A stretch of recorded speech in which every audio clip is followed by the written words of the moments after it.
हमारे विभिन्न ज्ञानवर्धक कार्यक्रम देखने के लिए आप हमें अभी सब्सक्राइब करें, बेल आइकन को प्रेस करें ताकि आप देख सकें हमारा कार्यक्रम सबसे पहले। और अधिक जानकारी के लिए फेसबुक पेज को लाइक करना ना भूलें।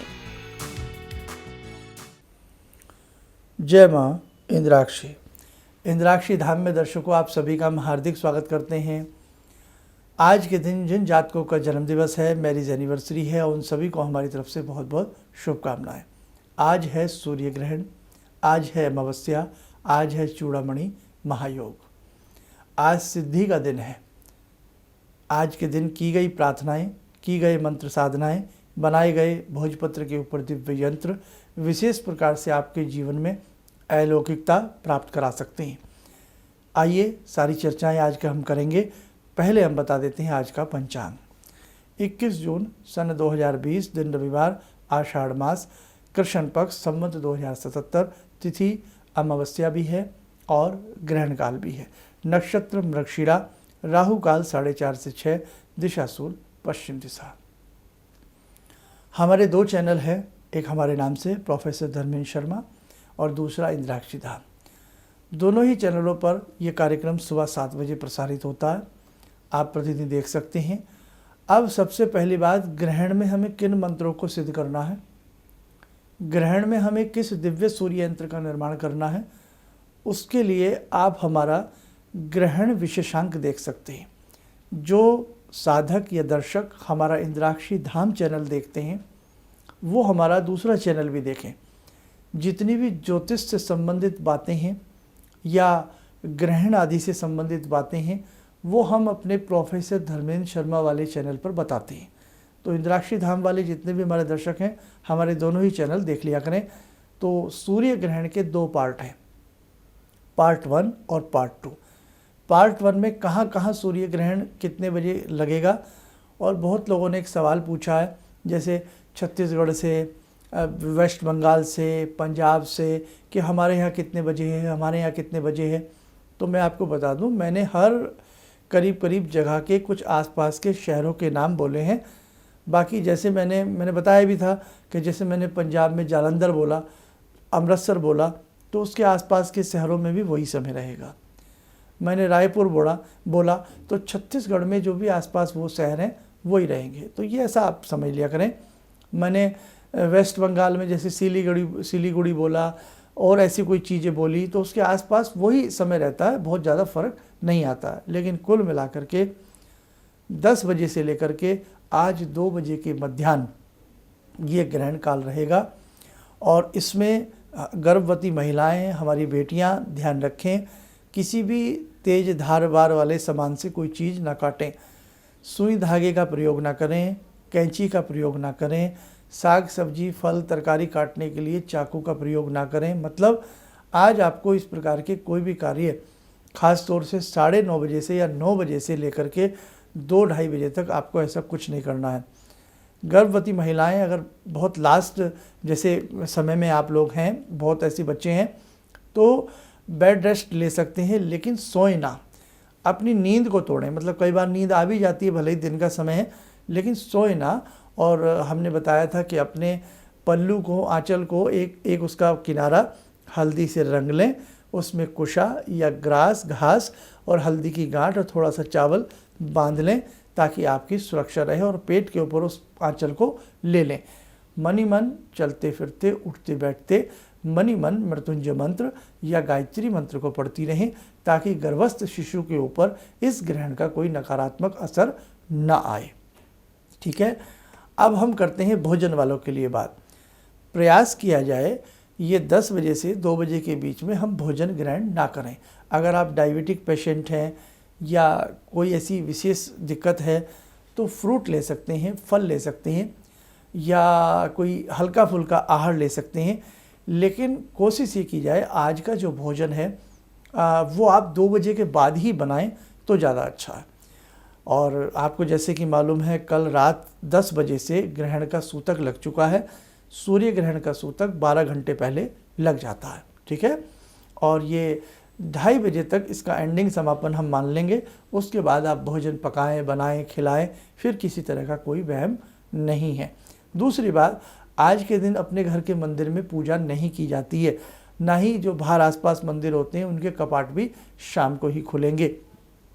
आज आप 3 बजे से भी अपने घर की जो दैनिक पूजन आप करते हैं, करती हैं, अपने भगवान जी का स्नान वगैरह, बहुत लोगों ने लड्डू गोपाल बिठा रखे हैं, तो आज के दिन किसी भी तरह का भोग या पूजा अर्चना उस प्रकार से घर के मंदिर में उसके कपाट खोल करके या धूप दीप कर करके नहीं होगी। हाँ, जो लोग मंत्र सिद्ध कर रहे हैं तो उसमें भी दीपक धूप बत्ती की आवश्यकता नहीं है, सिर्फ माला लें और अपना जाप प्रारंभ कर दें। और जो हमने सूर्य यंत्र बताया था, उस सूर्य यंत्र की रचना हल्दी से या लाल चंदन से करें और सूर्य यंत्र बहुत प्यार से आज के दिन बनावें। और एक परिवार के लिए अगर बड़ा सा बना लेते हैं भोजपत्र पे तो एक ही सूर्य यंत्र काम कर जाएगा। दूसरी बात, अगर यदि आपके पास भोजपत्र नहीं है, अनार की कलम नहीं है तो कोई बात नहीं है, टेंशन ना लें। अब समय नहीं है किसी भी चीज़ को ढूंढने का, तो आप सिंपल बच्चों वाली कॉपी का एक पेपर ले लें, मोटा सा डबल करके उसको रख लें। उसी के ऊपर जिधर से कोरा साइड होता है उधर पे आप यंत्र बना लें सूर्य का। और हमने जैसे बताया था सूर्य यंत्र का यंत्र बनाएं सूर्य भगवान का स्मरण करके। और आपको जो अपनी पूजा में बैठना है पूर्व की तरफ मुख करके बैठना है। और उसको आप किसी भी कलम से कुछ भी ना मिले तो भैया घर के अंदर माचिस की तीली तो होती है, उस पर आगे से हल्की सी कॉटन लगाओ और उसका कलम सा बना लो। ये ना होने वाली बात बता रहा हूँ। और उसको आप उसका निर्माण कर लें, 11 माला का जाप कर लेना और उसके बाद फिर 1 माला का हवन कर लेना। ओम ज्ञानी नामपि की 3 माला या 1 माला कर लेना, 1 माला का हवन कर लेना। और हनुमान जी का मंत्र बताया है, बहुत लोगों को कन्फ्यूज़न है उसमें, आवेशाय आवेशाय 2 टाइम लगाएं या 1 टाइम लगाएं। वैसे 2 टाइम ही लगाना चाहिए, लेकिन बहुत लोगों के मुंह पे नहीं चढ़ पाता है, तो 1 टाइम भी यदि आवेशाय लगा देते हैं तो कोई दोष नहीं है ना। थोड़ा सा मुझे आज बहुत सारी बातें, मैं भी हचपच ना हो जाऊं क्योंकि मुझे भी फिर अपनी साधना में फटाफट बैठना है, इसलिए ये सारी बातें आपको बतानी पड़ रही हैं। मेरे बहुत प्रिय दर्शक हैं आप, इसलिए मुझे आज भी कुछ बातें रिपीट करनी ही पड़ेंगी। दूसरी बात कि जितना आपसे जप हो सके उतना आप करें। और हवन कैसे करना है, हवन की गिनती कैसे करनी है, वो मैंने अपने 19 और 20 तारीख के कार्यक्रम में बता दिया है। एक मंत्र पहले पढ़ें फिर उसका हवन करें, फिर दूसरा मंत्र पढ़ें फिर उसका हवन करें, फिर तीसरा मंत्र पढ़ें फिर उसका हवन करें। हवन में ध्यान रहे समिधाएं, लकड़ियाँ कम से कम लगानी है। गर्मी का समय है, आग अग्नि प्रज्वलित हल्की हल्की भी रहेगी तो आप उसमें, और सबसे अच्छा है आप थोड़ा सा कटोरी में घी ले लें और एक चम्मच को किसी लकड़ी से बांध लें, लंबा हो जाएगा स्पून। और जिनके पास पहले से सुरवा हो थोड़ा थोड़ा घी स्वाह करके डालते रहें। और हवन कैसे किया जाता है, इसमें कोई विधि विधान की आवश्यकता नहीं है। भगवान गणपति का सभी का ध्यान करके आप कपूर से हवन की लकड़ियों को प्रज्वलित कर लें और जो मंत्र है उसमें लास्ट में स्वाहा लगाएं। ओम ह्रीम हम से स्वाहा, ओम ह्रीम हम से स्वाहा। जैसे हमने अब बहुत लोग कंफ्यूज हैं कि हम हवन भी कैसे करें और एक पता भी कैसे लगे, 1 माला हो गई है। तो हमने उन सब के लिए कहा था किसी घर के दूसरे सदस्य से कह दो कि वो उस दिन गिनती कर लेगा माला पे। या ओम ह्रीम हम से स्वाहा मणिमन 1, ओम ह्रीम हम से स्वाहा 2 मणिमन, ओम ह्रीम हम से स्वाहा 3, ओम ह्रीम हम से स्वाहा 4। ऐसे कर लो, ये सबसे इजी मेथड है, सबसे इजी मेथड है। ओम ज्ञानी नाम अभिचेतांसी देवी भगवती ही सा बलादाकृष्य मोहाय महामाया प्रच्छति स्वाहा मणिमन 1, ओम ज्ञानी नाम अपि चेतांसी देवी भगवती ही सा बलादाकृष्य मोहाय महामाया प्रच्छति स्वाहा 2। बोल भी सकते हो, अगर आपको लगता है मैं मन में याद नहीं कर पाऊंगा, भूल ना जाऊं, ऐसे भी कर सकते हो। ओम त्र्यंबकम यजामहे सुगंधिम पुष्टिवर्धनम उर्वारुकमिव बंधनान् मृत्योर्मोक्षीय मामृतात् स्वाहा 1। ओम भूर्भुवः स्वाहा तस्य वितुर्वरेण्यं भर्गो देवस्य धीमहि धियो यो नः प्रचोदयात् स्वाहा 1। और क्या, आप गिनो, करो ज़रूर, आलकस मत करो। अब बहुत लोगों ने कहा है हम हवन नहीं कर पाएंगे, भाई कोई मजबूरियाँ होती हैं। बहुत बच्चों ने हमें लिखा हम सर हॉस्टल में रहते हैं। कोई बात नहीं बेटा, फिर आप केवल अपना जप कर लेना, मन से जप कर लेना बस। लेकिन देखो विधि तो हवन की ही होती है। अब बहुत लोगों ने लिखा है बैठ नहीं पाएंगे, तो कोई बात नहीं, फिर आप चलते फिरते आज 2 ही मंत्र पढ़ो, गायत्री मंत्र और मृत्युंजय मंत्र, क्योंकि सूर्य ग्रहण है भाई, तो गायत्री मंत्र तो बहुत ज़रूरी है। और जो मैंने सूर्य मंत्र बताया ओम ह्रीम हम से, ये पढ़ लो और अच्छा फल मिलेगा। शायद सारी बातें पूर्ण हो गई। अब 3 बार आज स्नान होगा। एक सुबह नहाए होंगे आप, है ना, बहुत लोग शायद अभी ना भी उठे हो भाई, तो एक सुबह स्नान, और जब आप पूजा पाठ पर बैठें तो दूसरा स्नान, और जब आप यज्ञ आदि या जप आदि सब कुछ कर लें और 2 सवा 2 बज जाएँ, उसके बाद क्षमा प्रार्थना मांग के हर देवी देवता से जो भी आपने मंत्र आदि पढ़े हैं कि हे प्रभु आवाहनम न जानामि नैव जानामि पूजनम विसर्जनम न जानामि अक्षरस्य परमेश्वरे मंत्रहीनम क्रियाहीनम भक्तिहीनम सुरेश्वरे यत् पूजितम मया देव परिपूर्णम तदस्तु में, या हे भगवान मैं इतनी अच्छी विधि विधान नहीं जानता हूँ, मैं विद्वान नहीं हूँ, जैसा भी मुझसे बन पड़ा है हे परमात्मा इसे आप स्वीकार करें, मुझसे कोई भूल चूक हो गई हो तो मुझे उसके लिए क्षमा करें।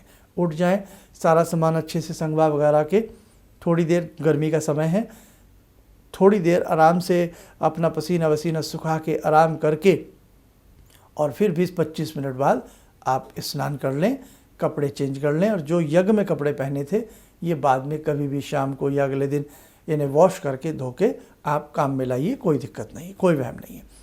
और इसी ग्रहण काल के बीच में अगर आपने कोई दान करना है गेहूं का या किसी भी चीज़ का, तो आप नहीं खरीद पाए हैं तो उसके नाम से कुछ पैसे निकाल के रख लें कि परमात्मा ये मैंने कुछ अंश निकाला है और इससे मैं इस ग्रहण रूप में हे सूर्य नारायण मैं कुछ दान पुण्य करूँगा, आप बस मेरे ऊपर कृपा करें।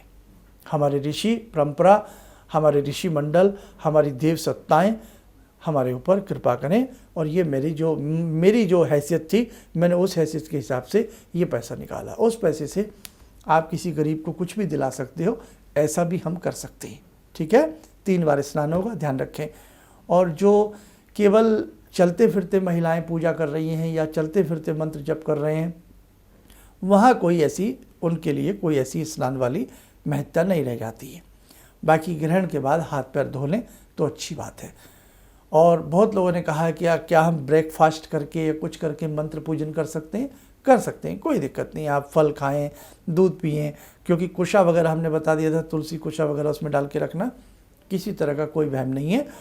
और बस कोशिश करें अगर रुका जाए तो 10 से 2 के बीच में हम भोजन ना बनाएं।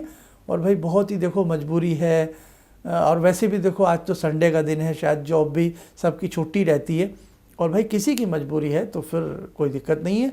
नहीं तो हम कोशिश करें फिर 2-2:30 बजे के बाद ही अपनी किचन को ऑन करें, अपने कुकर की सीटियों को बजाएं और फिर कुछ खाएं और खिलाएं, पकाएं और अच्छे से सब मधुरता के साथ जीवन को जिएं। और माला के बारे में भी जो याद आ रहा है, बहुत लोगों ने कहा माला नहीं है तो भाई हाथ की करमाला से कर सकते हो, टाइमली कर सकते हो। और बहुत लोगों ने कहा है रुद्राक्ष नहीं है तो केवल तुलसी की माला से भी सारे मंत्रों का जप किया जा सकता है। अब किसी ने कहा एक पहले माला जपूंगा फिर हवन करूंगा, गर्मी लगेगी, भाई तप की शिक्षा है, कुछ तो सहना पड़ेगा। और हाँ, समिधाएं, घी और चिमटा रोटी बनाने वाला है ना, तो कि उससे आप लकड़ियाँ थोड़ा सा सेट कर सको। और देखो बहुत कम लकड़ियाँ लगाना, 1-1, 2-2 ही, आराम से वो फुस करके जलती रहेंगी। थोड़ा घी, केवल घी से कर लो, बाज़ार से रेडीमेड घी मिल जाता है, आधी किलो ले आओ, आधी किलो में आपका पूरा बढ़िया फर्स्ट क्लास हो जाएगा। नहीं तो थोड़ी सी कॉमन सामग्री ले आओ बाज़ार से, उसमें अपना घी मिक्स कर लेना, मैंने सारा बता ही दिया था आपको। थोड़ा सा घी भी एक्स्ट्रा कटोरी में गर्म करके रखना, ताकि बीच में लगे अग्नि कम हो रही है, थोड़ा सा डालते रहो। और जब एक हवन हो जाए तो हवन को, कुंड को खिसकाना नहीं है, आप पीछे हट के बैठ सकते हो। थोड़ा सा पहले ही अपनी व्यवस्था ऐसी रखो कि थोड़ा सा लंबा हाथ करके आपको डालना पड़े, ताकि बहुत गर्मी आपको ना लगे। देखो अभी जो लोग पुराने खिलाड़ी हैं वो तो अच्छे से कर लेंगे, जो नए साधक मैदान में उतर रहे हैं उन्हें थोड़ा धुआं भी लगेगा, थोड़ी दिक्कत भी लगेगी, लेकिन कोई बात नहीं है। हमारे ऋषियों ने बहुत तप किया है, आपके बाबा दादा परदादा ने बहुत अच्छा पूजा पाठ किया है, तो आप भी मत डरिए, आप भी उस लाइन पे चलिए, परमात्मा सबके साथ रहते हैं। बाकी मेरी शुभ कामनाएं हैं, मेरे दर्शक जितने भी हैं, जितने भी साधु हैं, जितने भी साधक हैं, मतलब साधक हैं, साधु नहीं, जितने भी साधक हैं, उन सबको मेरी तरफ से बहुत बहुत शुभकामनाएं। आज आपका यज्ञ संपन्न हो अच्छे से, आज आपका पूजा पाठ सब अच्छे से हो जाए, मेरी सबके प्रति यही सहानुभूति है और शुभकामनाएं हैं। मुझसे कुछ ना बताया गया हो, या मुझसे कुछ छूट गया हो, या मुझसे कुछ गलत बताया गया हो, कोई त्रुटि रह गई हो, उसके लिए मैं आप सबसे क्षमा चाहता हूँ। और बस आप करिए, आपको आनंद आने लगेगा। आगे मैंने कहा था ना, आपको और हमें मिलके अभी बहुत बड़े बड़े कार्य करने हैं। अपने हिंदू रीति रिवाज पर हमें चलना है। हमारे शास्त्रों ने हमें जो शिक्षा दी है, हमारे ऋषियों ने हमें जो शिक्षा दी है, हमारे भगवान ने जो हमें समझाया है, हमें उस पर चलना है। हर व्यक्ति अपने धर्म पर चलता है, हम भी चलेंगे, कोई इसमें दिक्कत नहीं है। और मैंने अनेकों बार कहा है, यदि पेड़ अपनी जड़ से अलग हो जाएगा तो पत्ते, डाली, डंठल सब सूख जाएंगे। तो हमारा धर्म, हमारी जैसे पेड़ की जड़ें उसके लिए कीमती होती हैं, ऐसे ही हमारे लिए हमारा धर्म है। अपने धर्म से मेरे दर्शकों को कभी विमुख मत होना। और क्या बताऊं, कुछ याद आ नहीं रहा है, तो जितना भी मुझे याद आया वो मैंने आपको करीब करीब सब कुछ इसमें बता दिया है। बस अब आप अच्छे से अपनी तैयारी करिएगा। वीडियो लंबी नहीं बनाना चाहता, क्योंकि मुझे भी 10 बजे बैठना है। अब हो सकता है यही वीडियो मेरी आप रात को देख रहे हो 10 बजे, तो भाई मैं कह नहीं सकता इसलिए, लेकिन प्रतिदिन हमारी सुबह 7 बजे ये वीडियो आ जाती है। और जब आप इन मंत्रों को सिद्ध कर लेंगे, उसके बाद फिर प्रतिदिन इन मंत्रों की एक एक माला करते रहना। और बहुत लोगों ने ये भी लिखा है, कहा है कि आज के दिन हम कुछ और अन्य भी साधनाएं कर सकते हैं, अन्य भी मंत्र कर सकते हैं। अगर समय लगे तो आप बिल्कुल कर सकते हैं, या जो आपके मन में वो साधना कर सकते हैं। लेकिन आज के दिन शनि मंत्रों की सिद्धि ना करें, क्योंकि सूर्य ग्रहण है। केवल सूर्य से संबंधित या अन्य देवी देवताओं से संबंधित किसी भी प्रकार के मंत्र की सिद्धि साधना आप लोग करें तो आपको बिल्कुल बहुत अच्छे से लाभ की प्राप्ति होगी। और अच्छे से करना, मन से करना, डरना नहीं है, सब भगवान कृपा करेंगे। और ये कंकण सूर्य ग्रहण है, इसको देखना नहीं है, ठीक है? इसको देखने का कतई भी प्रयास न करें। कंकण सूर्य ग्रहण क्या होता है ये मैंने बता ही दिया था अपने सारे एपिसोड में, कि सूर्य और चंद्र के जो बिंब होते हैं तकरीबन समान होते हैं, लेकिन इनकी दूरी पृथ्वी से घटती और बढ़ती रहती है। तो जब सूर्य का बिंब तो बड़ा ही है, चंद्र का बिंब जब थोड़ा सूर्य के बिंब से छोटा होता है, और चंद्र का बिंब जब सूर्य के बिंब के मध्य में समा जाता है, तो चारों तरफ एक चमकीली सी लेयर बन जाती है, एक आकृति बन जाती है, कंगन जैसी, कंगन जैसी सुनहरी आकृति बन जाती है। तो उस वक्त में विद्वानों ने इसका नाम कंकण सूर्य ग्रहण रखा है, ठीक है? तो बहुत बड़ा सूर्य ग्रहण है। और इस साल फिर इस संबंध में कोई दूसरा ग्रहण नहीं है। 24 दिसंबर को ग्रहण है, लेकिन वो भारत में दृश्यमान नहीं होगा। और हमारे दूसरे कंट्रियों में बैठे जो भी हमारे ऐसे परिजन हैं या हमारे देखने वाले हैं, तो वो भी इन साधनाओं को कर सकते हैं, किसी तरह की कोई दिक्कत वाली बात नहीं है। लेकिन ये ग्रहण 90% से भी ज़्यादा भारत में ही इसकी आज के दिन की मान्यता है। और जो पैसे आपने निकाले हैं वो किसी धर्मार्थ कार्य भी लगा सकते हो, या कोई राशन आदि आपने गेहूं वगैरह पहले से निकाला है तो उससे किसी की सेवा भी कर सकते हो। बाकी चर्चाएं हम आपके संग करते रहेंगे। इन्हीं शब्दों के साथ, अरे हाँ, आज की तो अभी ध्यानमाला रह गई, ध्यानमाला से तो जुड़ी जाइए।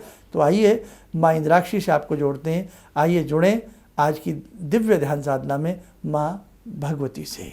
ॐ सिन्दूरारुण विग्रहां त्रिनयनां माणिक्यमूले स्फुरात् स्तारानायकशेखरं स्मितमुखी भापेन वक्षोरुवां पाणिभ्यामलपूर्णरत्नचषकां रत्नोत्परां बिभ्रति सौम्यां रत्नघटस्थरक्तचरणां ध्यायेत्पराम् अम्बिकां खड्गं चक्रगदेषु चापपरिगान् शूलम्बुशोण्डिं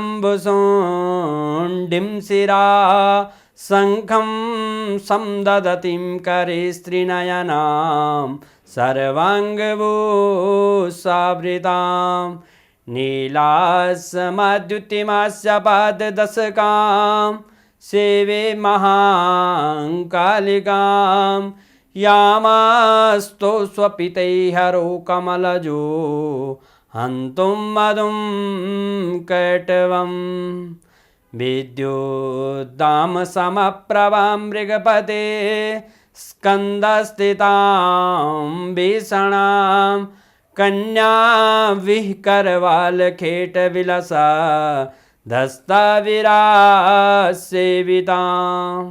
हस्तैश्चक्रगदाशिखेटविशिखां चापं गुणं तर्जनीं विप्राणामलिलात्मिकां शशिधरां दुर्गां त्रिनेत्रां भजे। कवच बना लें, ध्यान करें, भगवती का आशीर्वाद सभी साधकों के ऊपर, सभी दर्शकों के ऊपर बरस रहा है। आपकी सुरक्षा हो, आपके परिवार की सुरक्षा हो।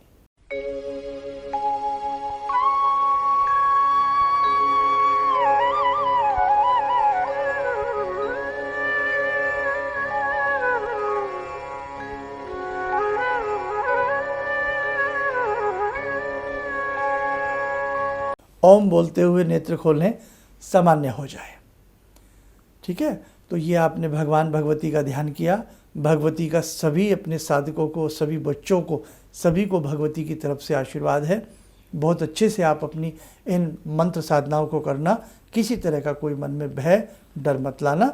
सब ईश्वर की कृपा आपके ऊपर बनी रहेगी। इन्हीं शब्दों के साथ हम अपनी वाणी को विराम देते हैं। जय माँ इंद्राक्षी। मेरी बार बार आंखों की नाड़ी फट जाती थी, तो डॉक्टर ने मेरे को बोला कि ये कैसे हो गया। मेरे 30 साल की प्रैक्टिस में कभी भी इस आँख की रोशनी चली गई थी, तो वो मैं मंत्र करती थी, आपने मेरे को बताया था, तो उस मंत्र से मेरी रोशनी वापस आ गई। मेरे को काला मोतियाबिंद है, तो हाँ अब ठीक है, इस रोशनी आँख में आ गई। तो वो बोले कि मैं बड़ा हैरान हूँ कि रोशनी ये वापस आ कैसे गई, तो आपकी कृपा से आई। किसी भी समस्या के समाधान के लिए मिले प्रसिद्ध हस्तरेखा एवं वास्तु विशेषज्ञ प्रोफेसर धर्मेंद्र शर्मा जी से। नोट: शिविर में भाग लेने हेतु एवं व्यक्तिगत रूप से मिलने के लिए कॉल करने का समय सुबह 10 बजे से शाम 6 बजे तक। हमारे विभिन्न ज्ञानवर्धक कार्यक्रम देखने के लिए आप हमें अभी सब्सक्राइब करें, बेल आइकन को प्रेस करें ताकि आप देख सकें हमारा कार्यक्रम सबसे पहले। और अधिक जानकारी के लिए फेसबुक पेज को लाइक करना न भूलें।